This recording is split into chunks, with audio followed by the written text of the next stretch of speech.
നമുക്കൊരു beef chilli ഉണ്ടാക്കാം. അടിപൊളി ലെമൺ ജ്യൂസൊക്കെ പിഴിഞ്ഞ് എന്ത് മോനെ എന്തു ടേസ്റ്റ് അറിയോ. കഴുകി വൃത്തിയാക്കിയിട്ടുള്ള ബീഫ് എടുത്ത് അത് വലിയ കഷണങ്ങളാക്കി കുക്കറിലേക്ക് ഇട്ട് മഞ്ഞപ്പൊടിയും ഉപ്പും ചേർത്ത് ആവശ്യത്തിനുള്ള വെള്ളം ഒഴിച്ച് ഗ്യാസ് ഓണാക്കി കുക്കർ മൂടി വെച്ച് 7-8 വിസിൽ അടിക്കുക.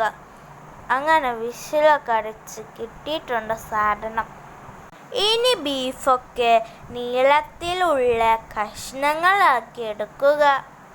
വേറെ ബൗളിലേക്ക് ഒരു കോഴിമുട്ടയും മഞ്ഞൾപ്പൊടിയും കുരുമുളക് പൊടിയും പെരിഞ്ജീരക പൊടിച്ചതും ഗരം മസാലപ്പൊടിയും മുളക് പൊടിയും എണ്ണയിട്ടിട്ട് ഇത് മിക്സ് ചെയ്തെടുക്കുക. ഇനി അതിലേക്ക് 3 ടേബിൾ സ്പൂൺ കോൺഫ്ലവർ ചേർത്ത് അതും മിക്സ് ചെയ്ത് എടുക്കുക. അതിലേക്ക് ഇറച്ചി വേവിച്ച വെള്ളം ചേർത്ത് മിക്സ് ചെയ്ത് എടുത്തിട്ട് ഇതേ ബാറ്റർ ആക്കിയെടുക്കുക. ഇതേ പരുവത്തിലുള്ള ബാറ്റർ. ഇനി അതിലേക്ക് നമ്മൾ അരിഞ്ഞു വെച്ചിട്ടുള്ള ബീഫ് ഇട്ട് കറിവേപ്പിൻ്റെലയും ചില്ലി സ്പൈസും ഇട്ട് നല്ലപോലെ മിക്സ് ചെയ്തെടുക്കുക. മസാലയൊക്കെ ബീഫിൽ എത്തുന്ന വിധമായിരിക്കണം മിക്സ് ചെയ്യാൻ.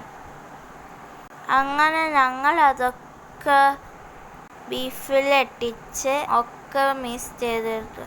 ഇനി നമുക്കിത് റെസ്റ്റ് ചെയ്തെടുക്കാം. അങ്ങനെ റെസ്റ്റ് ചെയ്ത് നമുക്ക് കിട്ടിയിട്ടുണ്ടെങ്കിൽ നമുക്ക് ഗ്യാസ് ഓണാക്കാം. ഗ്യാസ് ഓണാക്കിയിട്ട് പാന് വെക്കുക. അതിലേക്ക് ഓയിൽ ഒഴിക്കുക. ഓയിൽ ഒഴിച്ച് അതിലേക്ക് നമ്മൾ മാറ്റി വെച്ചിട്ടുള്ള ഇറച്ചി ചേർക്കുക. ഇത് വെന്തതിൻ്റെ ശേഷം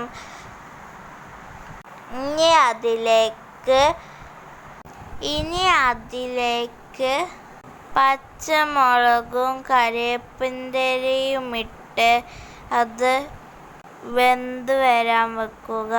അങ്ങനെ അതൊക്കെ വെന്ത് വന്നിട്ടുണ്ട്. ഇനി നമുക്ക് ഒരു പാത്രത്തിലേക്ക് സെർവ് ചെയ്യാം.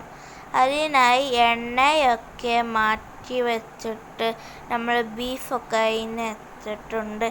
അങ്ങനെ അതൊക്കെ സെർവ് ചെയ്തിട്ട് ആ എടുത്തിട്ട് നാരങ്ങക്ക് പിന്നെ സവാളയും അടട്ട് തിന്നണം. എന്താ മോനെ.